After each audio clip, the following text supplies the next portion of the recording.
Good morning mga day! This is me, Maldita Gizel, the vlogger, a day in my life sa content creator at the age of 18. Kaya mapapasabi ka na lang talaga na ay for the go!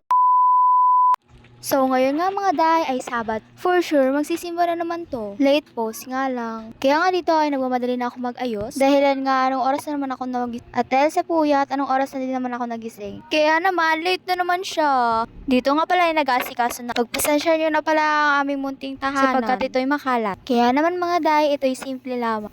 At ito nga ay grabe pang pa-aura-aura. Ang ganda. So yun na nga kapag babae, hindi talaga alis ang hindi nakapag-ayos. O, di ba, girls? Kailangan bago ka alis may mga protection, lalo na mainit. At syempre, mas importante pa ang relo. Dahil hindi mo malalaman ang oras kapag aalis ka. And the next, ang cologne. Syempre, hindi tayo alis nang hindi mabango. Am I right? Lalo na aalis. Mainit. At syempre, dapat long-lasting ang pabango. Kaya naman, sa ate girl, walang tigil ang pag-aayos. Minsan nakakasawa na, huy! So, yun ang mga day, walang tigil sa kakasalamin. Tinitingnan kung maayos ba or maganda. So, yun na nga, from early to naging late. Kanina pinagmamadali, pero parang wala lang sa kanya yung oras na nasayang. Parang siya, sinayang niya lang. Oh my God! At dahil nga mabilis akong pawisan, kaya naman mabilis ding mawala ang aking pinaghirapan. Ganyan talaga si Gisela, kahit late na, matagal palang mag-asikaso. Kaya naman, late na talaga yan siya. So, yun na nga, fast forward. Nakapunta na nga pala ako sa simbahan para magsamba, malamang. Alangan pupunta ng simbahan para maghanap ng lalaki. At dahil nga mabait ako, kaya magsasamba na lang. At ipapakita ko na pala sa inyo ang naganap ng Sabado.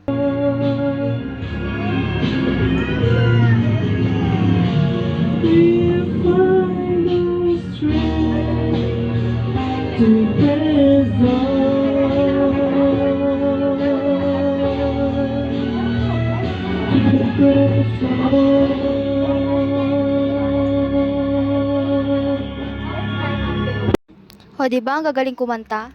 Ang gaganda. Lalo na kapag narinig mo akong kumanta. What the fuck? Ito na nga tayo, nagpapakyut. Nagsisimba ba talaga yan? Kunyari, nakafocus. Pero sa iba pala nakafocus.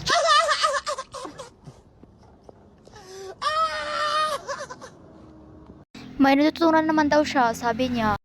Ang pagiging maldita. Charis. Malamang, syempre, ang mawait natin dyan. So, eto na nga, kakatapos lang ang simba dyan. Kaya bilang Adventista, kailangan mo maglingkod.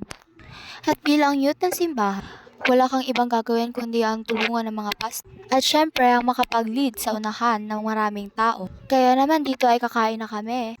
Ito ang pinakang masayang part na nangyari kapag Sabado. Kasi syempre may pagkain. Charis! Oh my God! Wow! And after that, ito na nga ang nangyari. Sorry agad sa video. Ang labo kasi ng cam. And this is it, pansit. Balik na tayo sa pagsasamba. Sa panghapon, ito ay tinatawag naming AY or Adventist Youth. Dito naman, mas lalo namin na ipapakita ang aming mga kakayah, mga nakatagong talent, at ni isa wala pang nakakaalam. Dito mas lalo namin na-enhance at na-enjoy ang pagiging youth. At dahil dito nga, dito na magtatapos ang ating video. Don't forget to like, share, comment, and follow me for more videos. Thanks for watching!